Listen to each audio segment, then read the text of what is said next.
પાલિકાની મળેલી સામાન્ય સભામાં ઇલેક્શન વોર્ડ નંબર 13ના કોંગ્રેસ પક્ષના કોર્પોરેટર બાળુભાઈ સુરવે તેમના વોર્ડ વિસ્તારના પ્રશ્નોના મુદ્દે તંત્રનું ધ્યાન દોર્યું હતું. વરસાદી ગટરની યોગ્ય કામગીરી ન થઈ હોવાની બાબતે તેમને મૂકી હતી અને અનેક જગ્યાઓ પર પ્રી મોન્સૂનની કામગીરી પણ નથી થઈ તેવા આક્ષેપો તેમણે કર્યા હતા.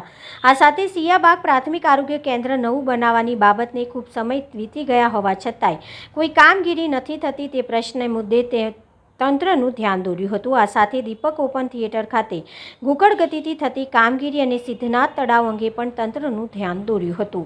આજે સામાન્ય સભામાં અમે અમારા વિસ્તારમાં સિયાબાગ અર્બન હેલ્થ સેન્ટર જેમાં ગઈકાલે આગ લાગી ગઈ હતી, એમાં હજારો રૂપિયાની દવાઓ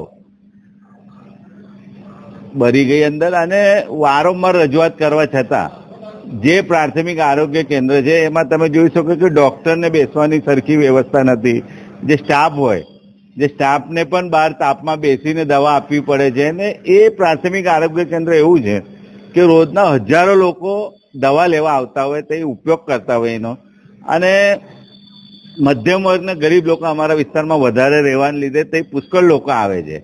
અને એવા પ્રાથમિક આરોગ્ય કેન્દ્ર છેલ્લા 4 વર્ષથી બજેટમાં કામ મંજૂર થઈ ગયું છે તો પણ એ કામગીરી કરવામાં નથી આવતી. ને અમે જે તે અધિકારીને પૂછીએ તો અમને એવું કહેવામાં આવે છે ફાઇલ બની ગઈ છે, હવે ટૂંક સમયમાં થઈ જશે, એકાદ વાર એનું ખાતમુહૂર્ત પણ કરવામાં આવ્યું તો પણ એ કામગીરી હજુ શરૂ નથી કરી. એટલે જે દર્દી લોકો દવા લેવા આવે છે એમને મુશ્કેલી પડે છે, જે સ્ટાફવાળા છે એમને બી તકલીફ પડતી હોય છે. એટલે જે મંજૂર થયેલું કામ છે તો વહેલી તકે કરવામાં આવે એવી સભામાં રજૂઆત કરી. સાથે સાથે જે પ્રી મોન્સૂનની કામગીરી હોય એ ખરેખર અમારા વિસ્તારમાં હજુ અધૂરી છે, પૂર્ણ થઈ નથી. જે પથ્થરગેટ વિસ્તાર છે, જે તમામ જે વરસાદી કાચ છે એ વિસ્તારમાં તમે જોઈ શકો, જે ઉપર પ્લાસ્ટિક ગયા વર્ષે જે ઢાંકી દેવામાં આવેલું એવું ને એવું જ હજુ છે. હજુ કોઈ જાતની કોઈ પણ એક પણ કેચપીટ સફાઈ નથી કરી.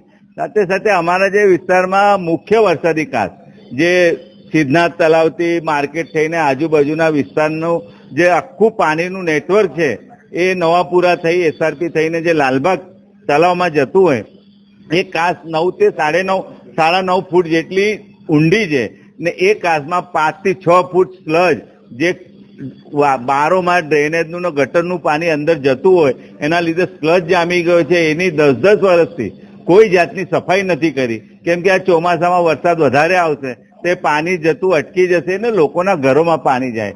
એટલે આ તમામ રજૂઆતો કરી છે. સાથે સાથે જે દીપક ઓપન થિયેટર છેલ્લા ઘણા સમયથી મંજૂર થયું છે, કામગીરી શરૂ કરી છે, પણ એ બહુ ધીમી ગતિએ કામગીરી શરૂ કરી છે. આવનારું જે લગ્ન સિઝન જે આવશે એમાં કોર્પોરેશન એ અતિથિ ગૃહ વહેલી તકે પૂર્ણ કરીને લોકો એનો સારી રીતે ઉપયોગ કરે અને કોર્પોરેશનને એક આવક ઊભી થાય. એ તમામ આજે અમે સભામાં રજૂઆતો કરી છે અને અમારી એવી માંગણી છે કે વહેલી તકે આ તમામ કામગીરી પૂર્ણ કરવામાં આવે એવી અમારી માંગ.